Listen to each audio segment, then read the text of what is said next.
Hello and welcome to Louise Singleton Creations.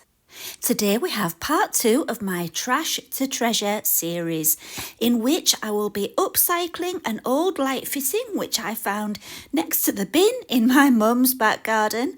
You will have seen that if you saw the first episode. In the first episode, I kept it quite simple by creating a toast rack for our cafe using pieces from the light fitting.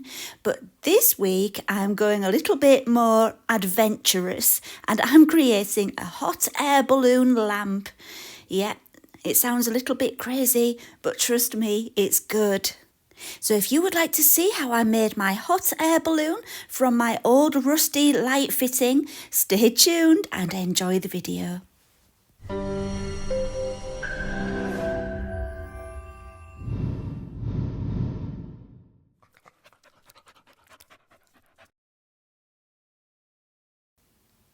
In case you didn't see the first episode, I'll just give you a quick recap of me dismantling the old light fitting. As you can see, it's quite complex, this light fitting. It used to have little crystals hanging from the end of each of those prongs.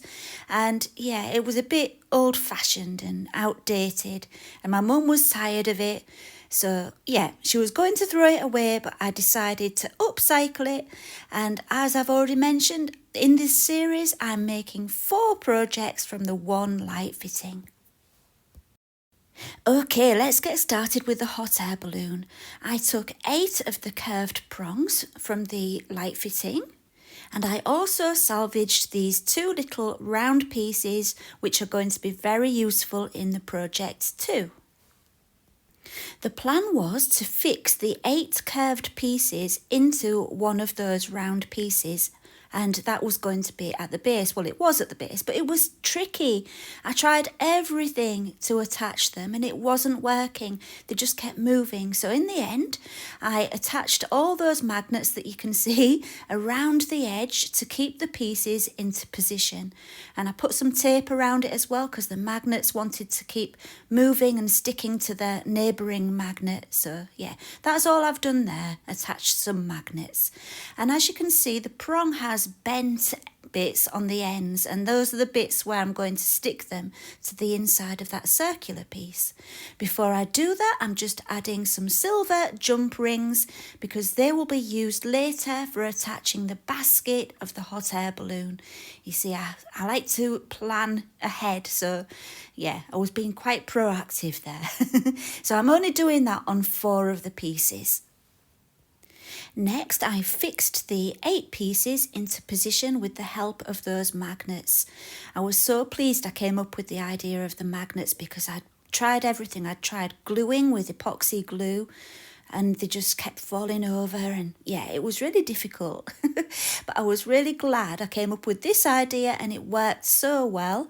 And all I'm doing at the top is taping it temporarily so it all stays in position so I can fix the bottom bits.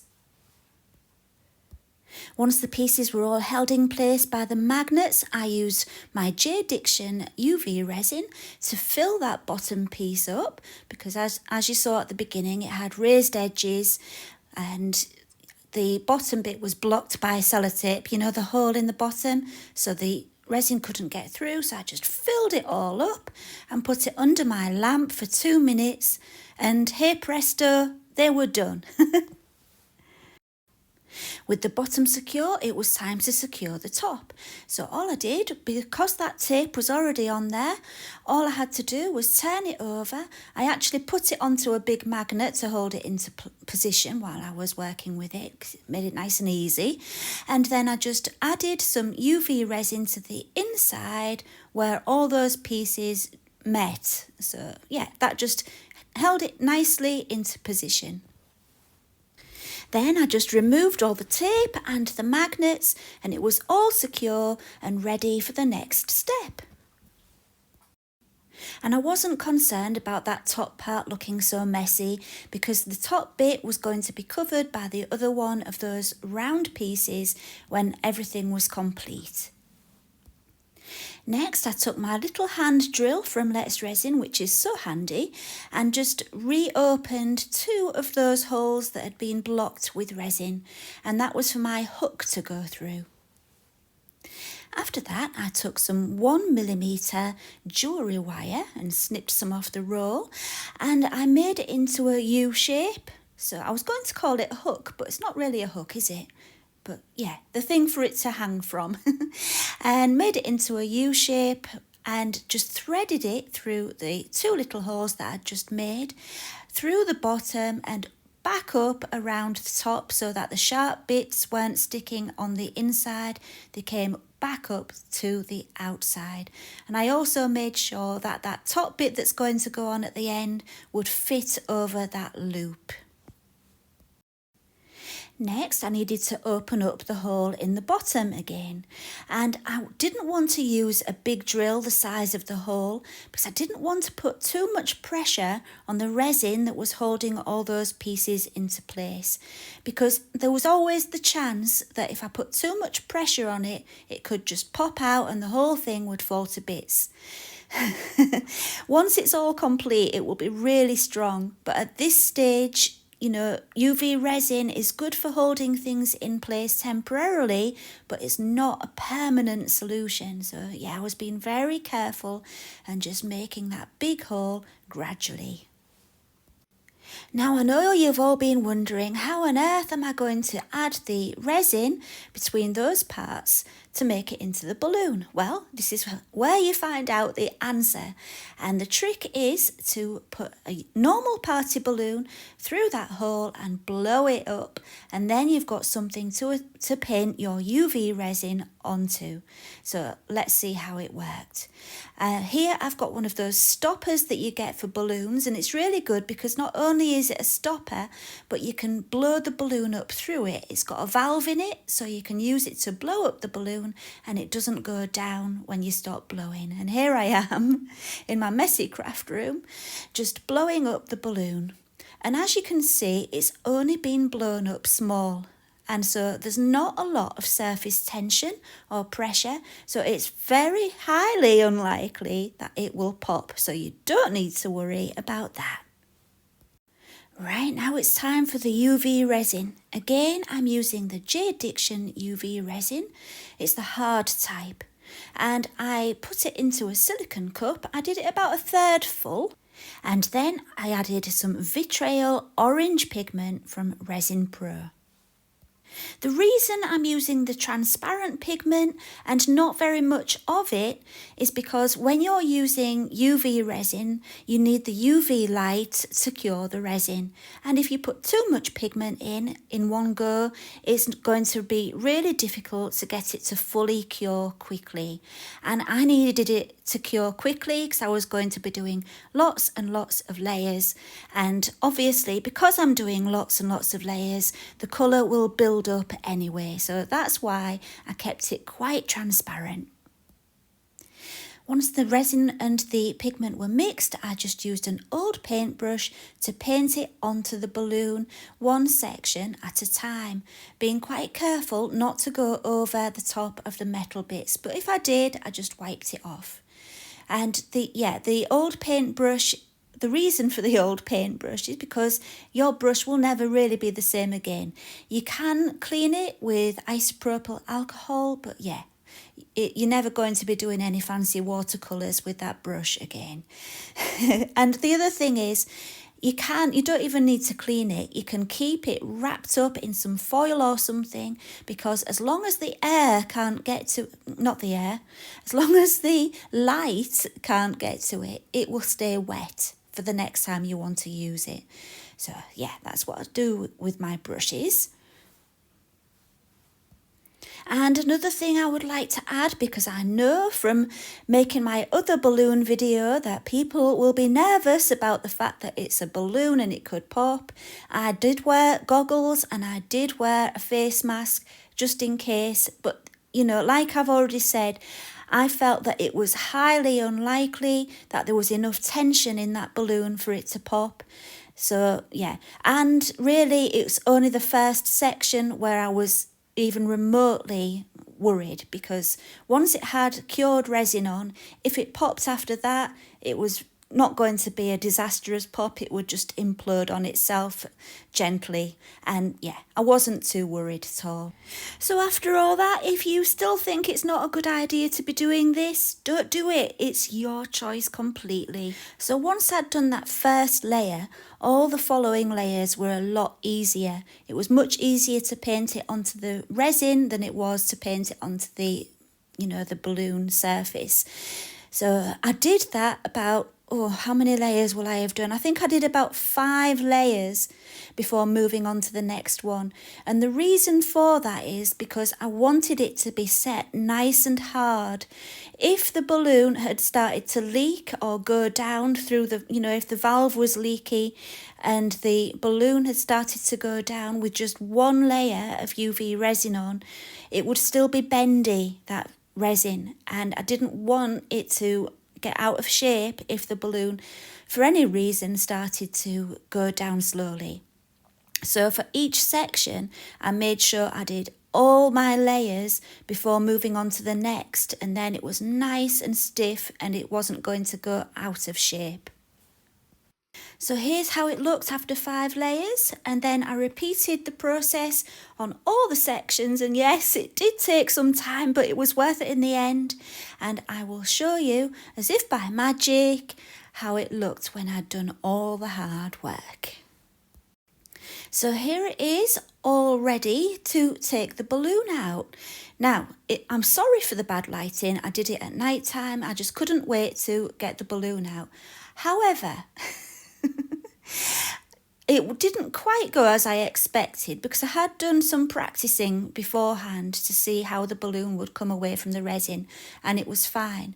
But I thought for some reason that it would shrink away from the balloon, the resin, really quickly and easily, but it didn't. And I started to worry. And I thought, oh no, I might have to just leave the balloon in there. So I thought, well, it's okay. I'll leave the balloon in there, no problem. So what I did was I just cut off the excess part of the balloon. But then I put it down and left the room.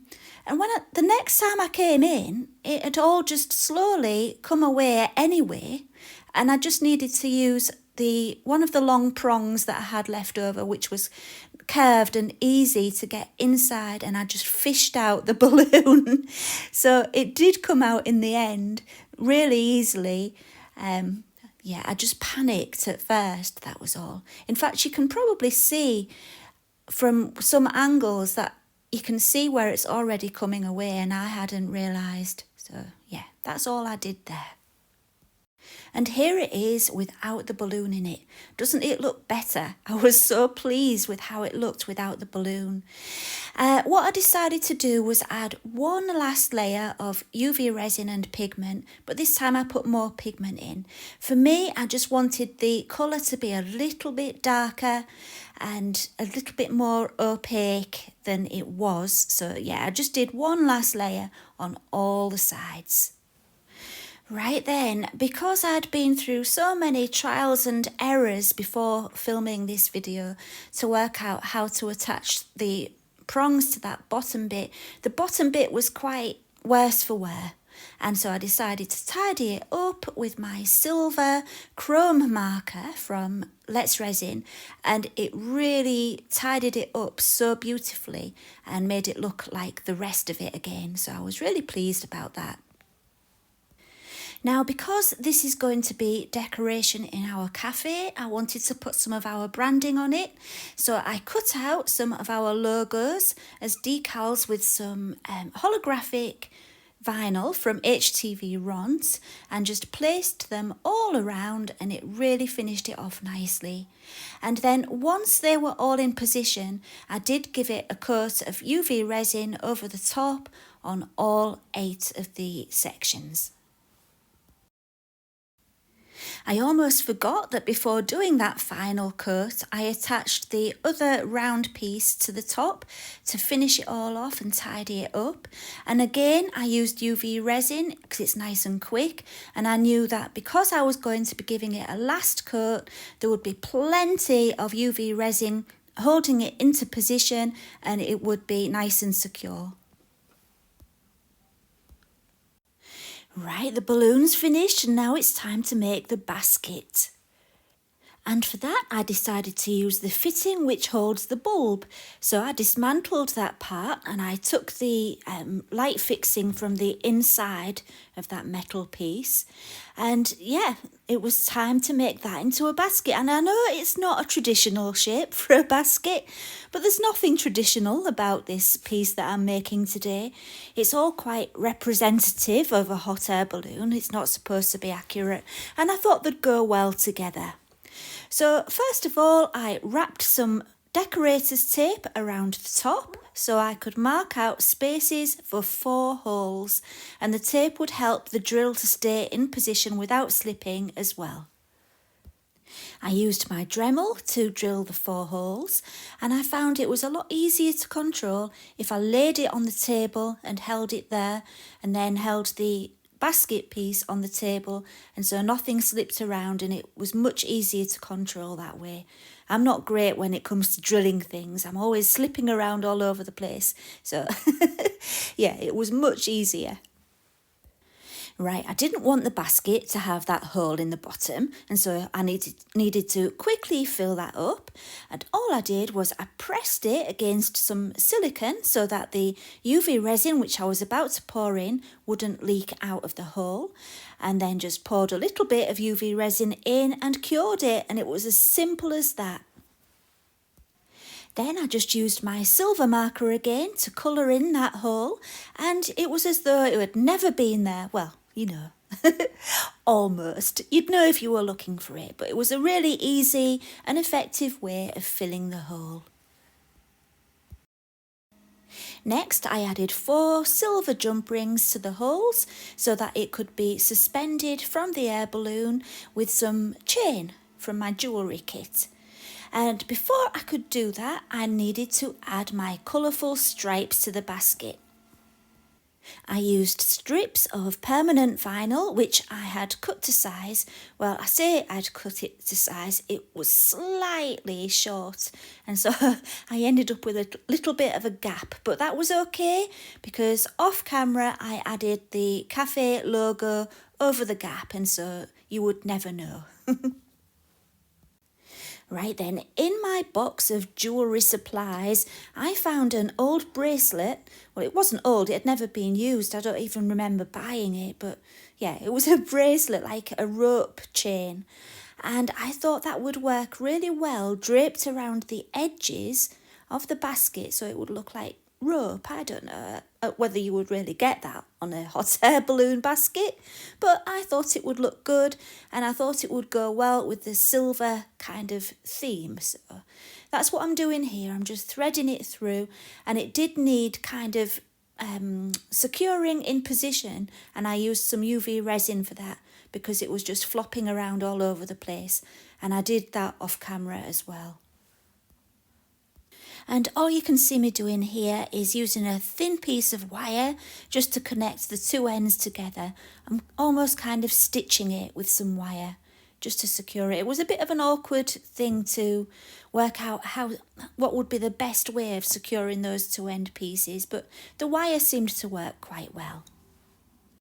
So after that, all that was left to do was take my 4 pieces of chain, also from my jewellery supplies, and connect them to the hot air balloon and to the basket using a few more jump rings, and then that was it. It was a bit fiddly to do it, but I got there, and yeah, I was really pleased with how that turned out. Next, all I had to do was add the lights, and I had some lights with a very small battery pack which fit inside the basket perfectly. It was almost though it was just meant to be. I was so chuffed when I tried to see, I put the battery pack in to check that it was going to fit, and they were made for each other. I was, like I say, really, really pleased. So these are LED lights. I'm not sure how many there are on there, probably about 50. And yeah, just threaded them in through the hole, and I couldn't wait to see how it would look when it was switched on. Now, before I show you the finished hot air balloon, hanging up in all its glory, I just wanted to quickly show you a second piece of upcycling I did from the lamp, because I decided to make a bracket for the hot air balloon to hang from, and it was really easy. I just took one of the curved prongs and I just used my Dremel tool, the angle grinder bit on the Dremel tool, just to get rid of that bent bit at the end. Then I mixed up some JDiction 4-hour epoxy resin. I don't know if you can tell, but it looks a little bit bubbly at the moment. That's because my room was so cold, but I wasn't too worried because I was adding opaque pigment and I didn't need lots of clarity at this stage. If you get bubbly resin and you've got a cold room, just warm it up in a hot water bath before mixing it, and it should get rid of most of the bubbles. So yeah, I mixed in my orange pigment, and I'm using orange because the wall which it's going to be mounted on in the cafe is orange, and I wanted it to kind of blend in a little bit. It ended up a lot brighter than our actual wall, but it will look fine when it's up. And I added just a little bit of red to tone it down a bit. Then I got my metal prong and held it into position in the mould with my little helping hands tool there, and that really does help me in out of quite a lot of difficult situations. The mould I'm using is from craftspire.com, and it came in a set of lots of these which I haven't used yet, and this is the first time I was wanting to use them, and I thought what can I use them for? I was thinking they'd be good for making greetings card fronts, but I just didn't get round to it, so I was glad to be finally able to use one of those moulds. Anyway, once it was all in position, all I had to do was pour the resin in and leave it secure. So the next day, all I needed to do was demould it and add those 2 picture hanging plates to the back, and I think I did that off camera. Sorry, I'm trying to think. I'm watching it as I'm narrating. I don't think I got the footage of me attaching those. But anyway, I don't know if you can see, but I got some Armine blush on the front of there. I was saying before that my room was cold. When you use resin in cold temperatures, that very often happens, especially if you've got humidity as well. But I wasn't worried because I planned to use the stripes on the front. As you can see here, it's all finished there. I added some more of the vinyl, and I actually did a coat of the UV resin over the top just to protect the vinyl, and that was ready to be attached to the wall. So now we can see the finished balloon. Here it is. I used nylon cord to hang it up, and I thought, it would be really good to make it look like it was just floating in midair with that invisibility of the nylon cord. So that works really well. And the other thing I found was that it started to spin and it wouldn't stop spinning. It was in perpetual motion, and I quite like the fact that it does that. It just gives it an extra special effect. And I left a light sticking out the bottom there, just because I thought it would give the effect of the flame from a real hot air balloon that you would get just at the opening there, giving that hot air going up. So yeah, I really love it. And as you can see, this is in complete darkness. Before you could see it in semi-darkness and then in full daylight. But this is what it looks like in full darkness, which is always difficult to film, to be quite honest.